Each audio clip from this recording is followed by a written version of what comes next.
Hello everyone. If you like what I'm doing here, please consider subscribing, liking, and commenting. It would really help the channel out quite a bit. Thank you very much. This is Nelson Olmsted. Sleep no more.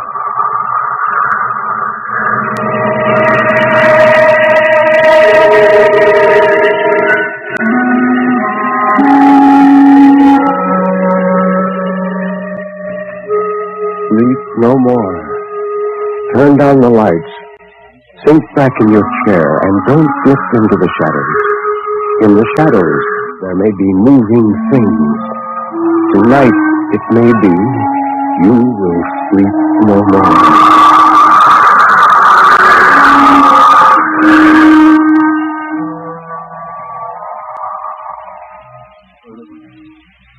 Good evening.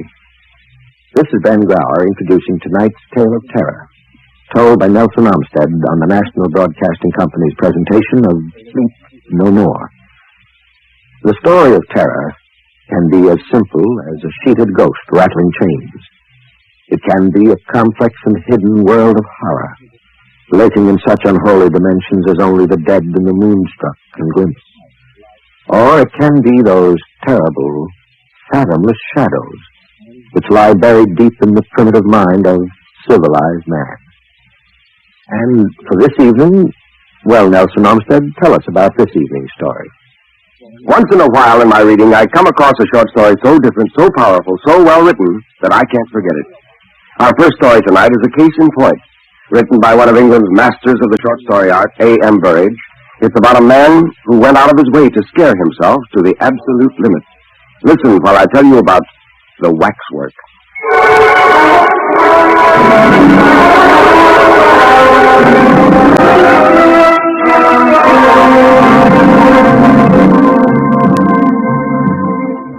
While the uniformed attendants of Merrimer's Waxworks were ushering the last stragglers through the great glass-paneled double doors, the manager sat in his office interviewing Raymond Hewson, a journalist. The manager was speaking. Yes, Mr. Hewson. It used to be said years ago that Madame Tussauds would give a man £100 for sleeping alone in the Chamber of Horrors. I hope you don't think that we've made any such offer, Mr. Hewson. However, if you get your story printed in the Morning Echo, there will be a £5 note waiting for you here when you care to come and call for it. Wow, that's satisfactory. Fine. But, first of all, it's no small ordeal that you're proposing to undertake. I'd like to be quite sure about you, and I'd like you to be quite sure about yourself. I own I shouldn't care to take it on.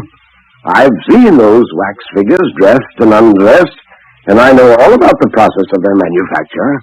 I can walk about in their company downstairs as unmoved as if I were walking among so many skittles, but I should hate having to sleep down there among them, alone.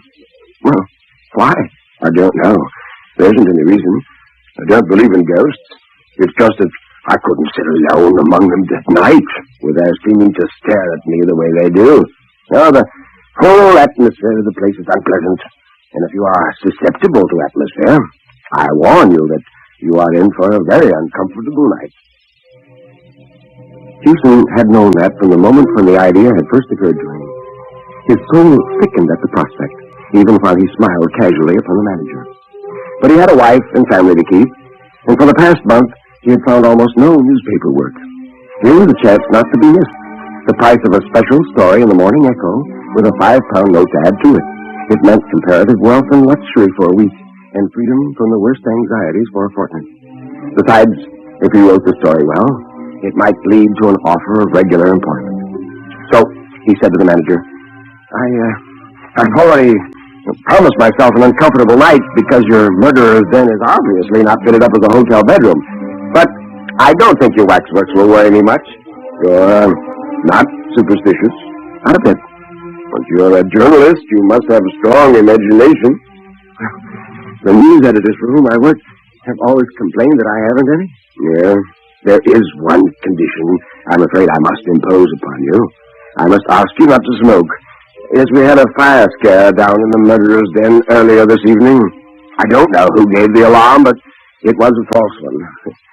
Fortunately, there were very few people down there at the time, or there might have been panic. And now, if you're ready, we'll go.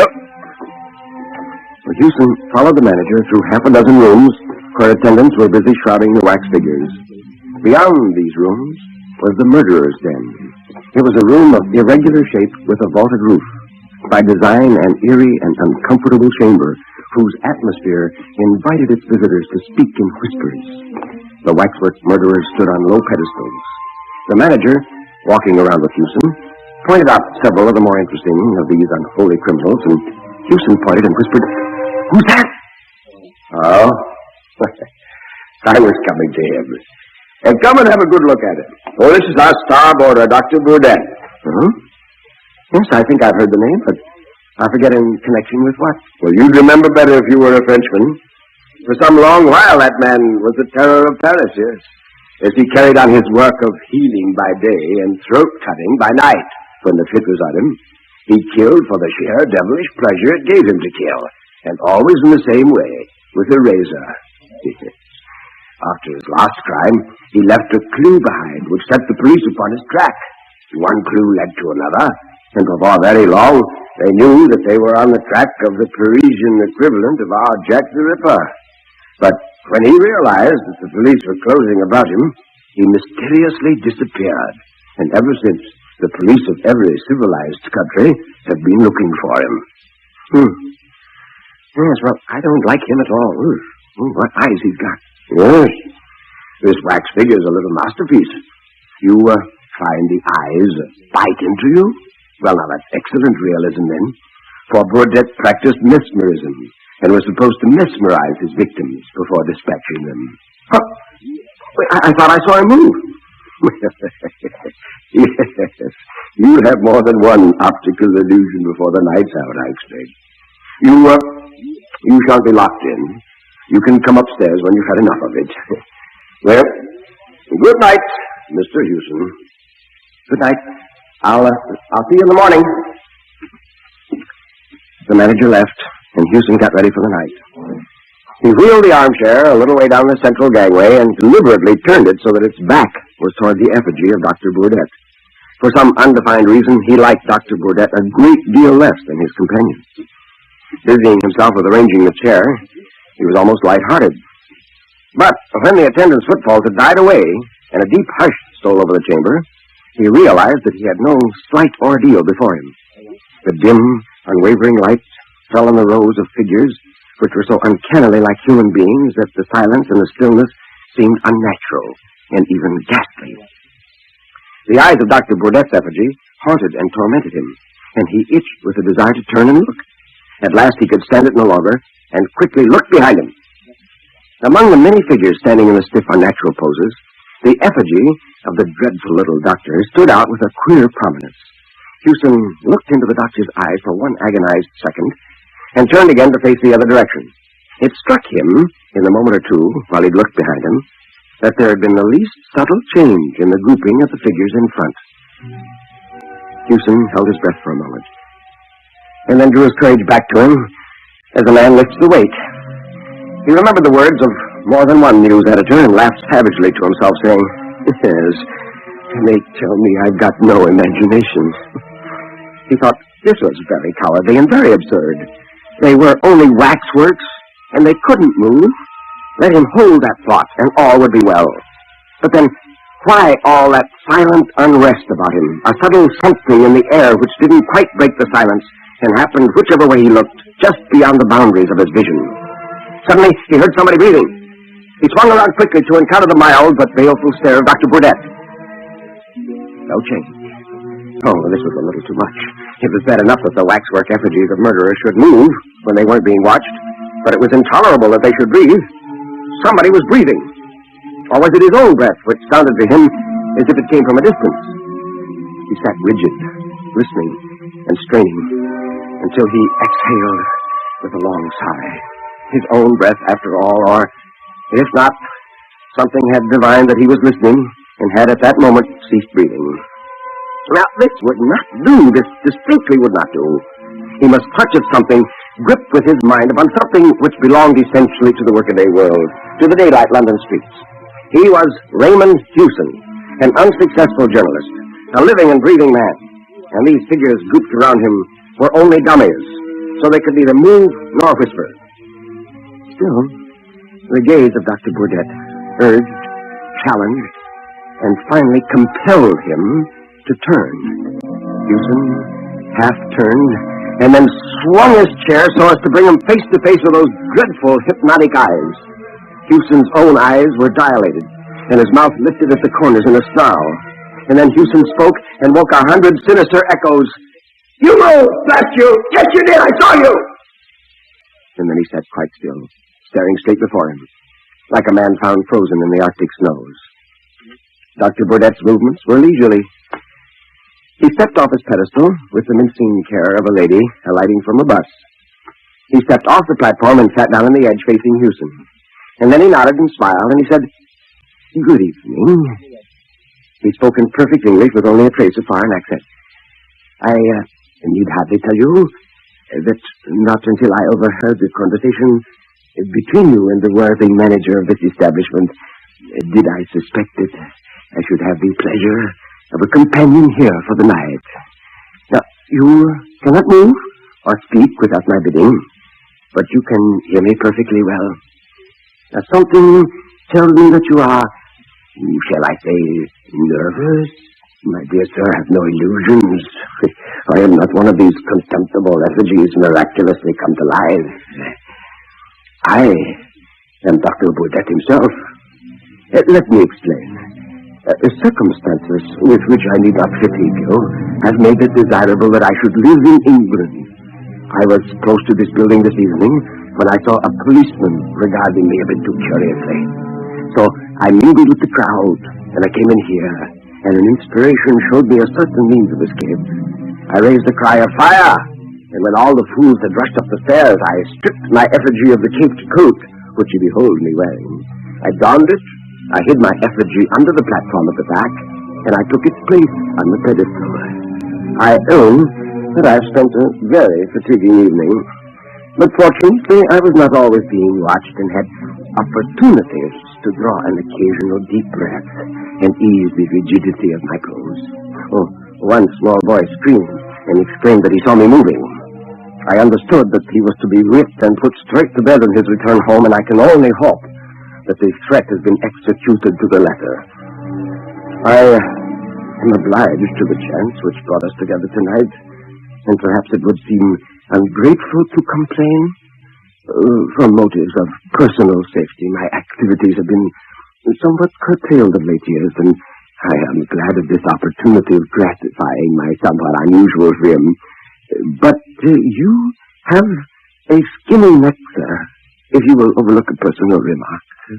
I should never have selected you from choice. I like men with thick necks, thick red necks.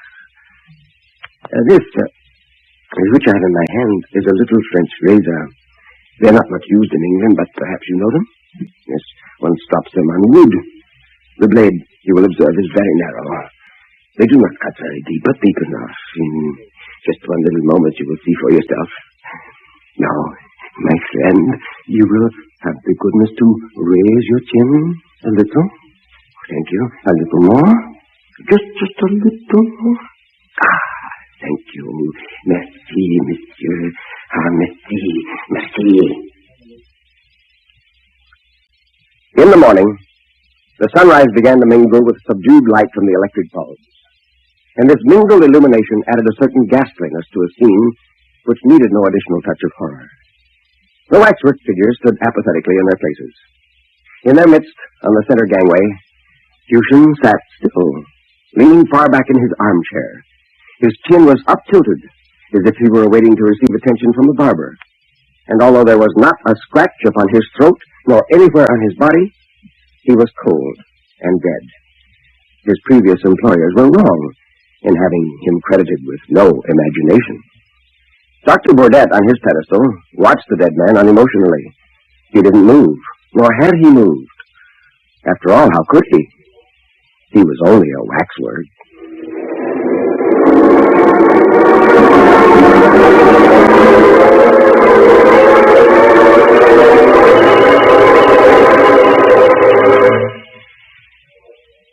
And that was Nelson Olmsted and the story The Waxwork by A.M. Burridge. And now you have a second tale for us? Indeed, I have been. You know, the human mind reacts peculiarly under great stress, especially when overcome with fear. It ceases to be normal and goads the body onto fantastic acts of bravery or cowardice. Ambrose Bierce expressed this condition in many of his fine short stories. And the narrative I want to bring you now is about a man whose great fear was the last reaction of his life. It's entitled The Man and the Snake.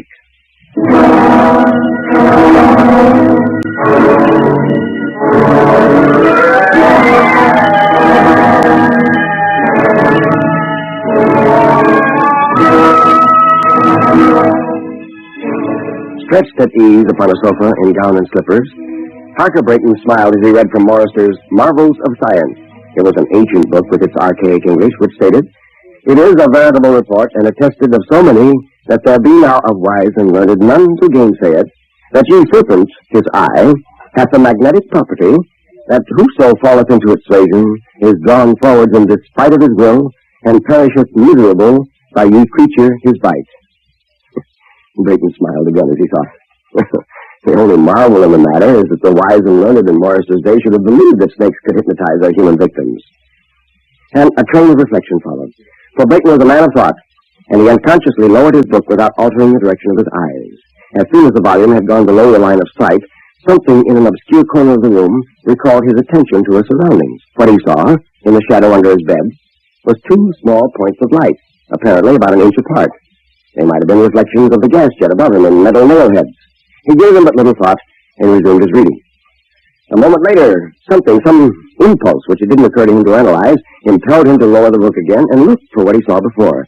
The points of light were still there. They seemed to have become brighter than before, shining with a greenish luster that he had not at first observed. He thought, too, that they might have moved a trifle, were somewhat nearer. They were still too much in the shadow, however, to reveal their nature and origin to an indolent attention. And again he resumed his reading. Suddenly, something in the text suggested a thought that made him start and drop the book for the third time to the side of the sofa, where, escaping from his hand, it fell sprawling to the floor, back upward. Brayton, half risen, was staring intently into the obscurity beneath the bed, where the points of light shone with, it seemed to him, an added fire. His attention was now fully aroused, his gaze eager and imperative. It disclosed, almost directly under the footrail of the bed, the coils of a large serpent. The points of light were its eyes. Its horrible head, thrust flatly forth from the innermost coil, and resting upon the outermost, was directed straight toward him, the definition of the wide, brutal jaw and the idiot-like forehead serving to show the direction of its malevolent gaze. The eyes were no longer merely luminous points. They looked into his own with a meaning, a malign significance. A snake in a bedroom of a modern city dwelling of a better sort is happily not so common a phenomenon as to make explanation altogether needless.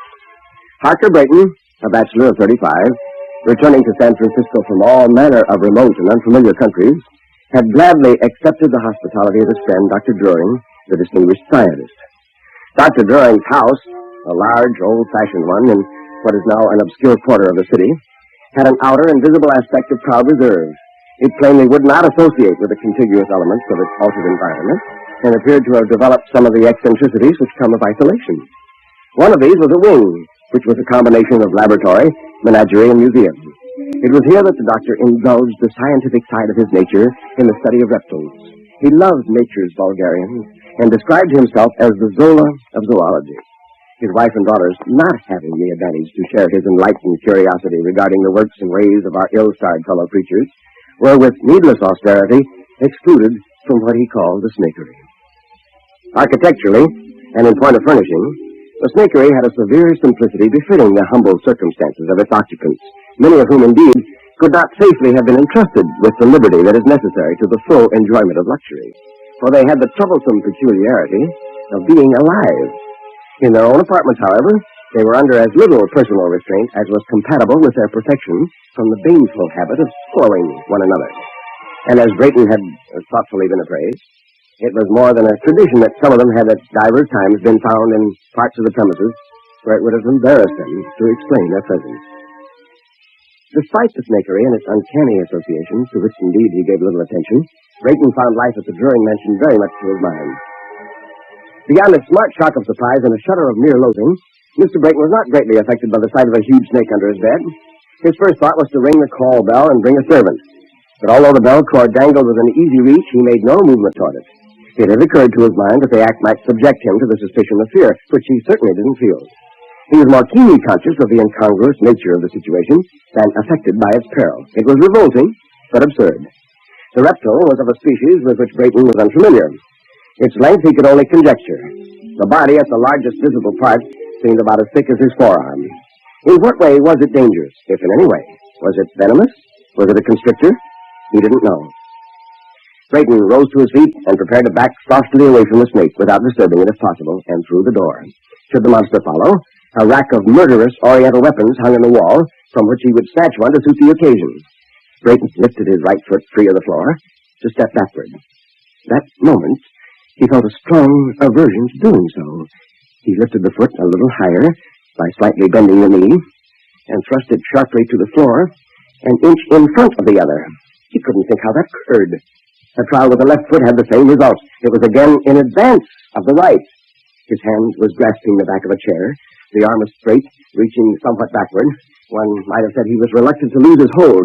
The snake's malignant head was still thrust from the inner coil as before, the neck level. It hadn't moved, but its eyes were now electric sparks radiating an infinity of luminous needles. Brayton had an ashy pallor. Again, he took a step forward, and another, causing his hand to knock the chair over with a crash. The man groaned.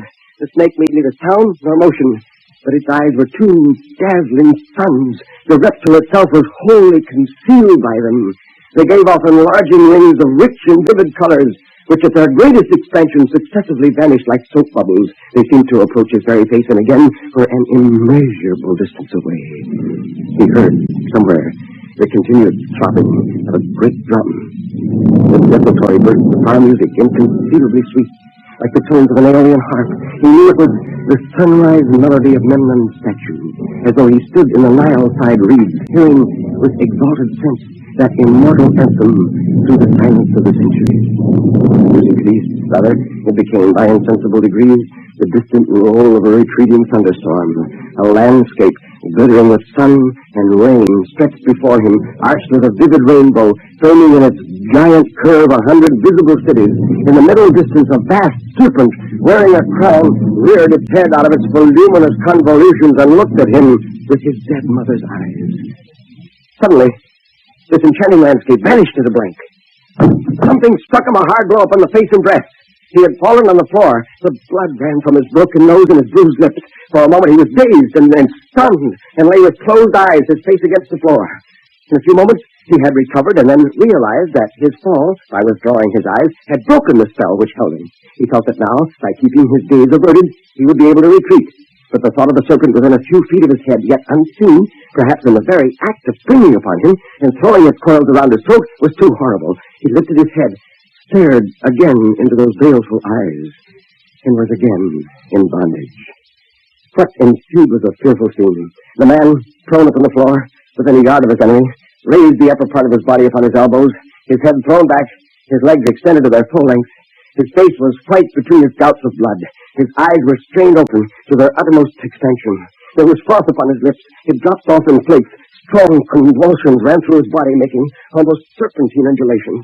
He bent himself at the waist, shifting his legs from side to side, and every movement left him a little nearer to the snake. He thrust his hands forward to brace himself back, yet constantly he advanced upon his elbows. Dr. Druring and his wife were at this moment in the library. Their conversation was interrupted by a mighty cry which rang through the silent house like the voice of a demon shouting in a tomb. Again, and yet again it sounded with terrible distinctness. They sprang to their feet, the man confused, the lady pale and speechless with fright. Almost before the echoes of the last cry had died away, the doctor was out of the room, springing up the staircase 2 steps at a time. In the corridor in front of Brayton's chamber, he met some servants who had come from the upper floor. Together they rushed at the door without knocking. It was unfastened and gave way. Brayton lay upon his stomach on the floor, dead. His head and arms were partly concealed under the footrail of the bed. They pulled the body away, turning it upon the back. The face was daubed with blood and froth. The eyes were wide open, staring, a dreadful sight. Well, he died in a fit, said the scientist, bending his knee and placing his hand upon the heart. And while in that position, he happened to glance under the bed. Oh, good Lord. How did Sting get in here? And he reached under the bed, pulled out the snake, and flung it, still coiled, to the center of the room, where it slid across the polished floor till stopped by the wall, where it lay without motion. It was a stuffed snake. Its eyes were two shoe buttons.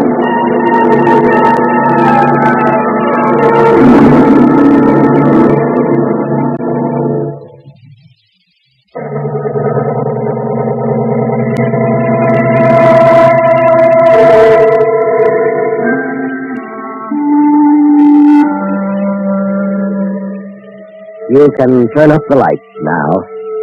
You can look around you. Nobody is there, really. Everything is all right, isn't it?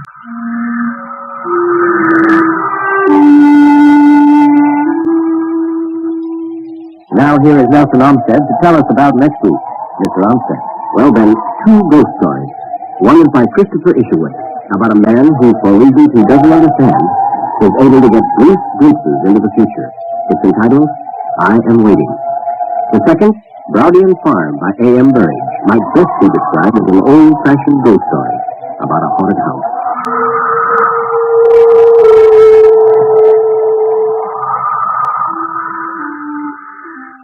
You have been listening to Sleep No More, an NBC Radio Network production directed by Kenneth McGregor.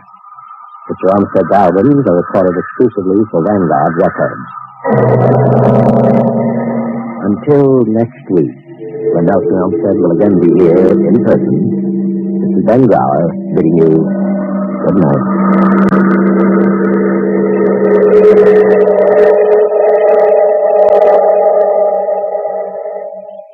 You can win $1,000 in the Bandstand contest. Send your name, address, and phone number to NBC New York today.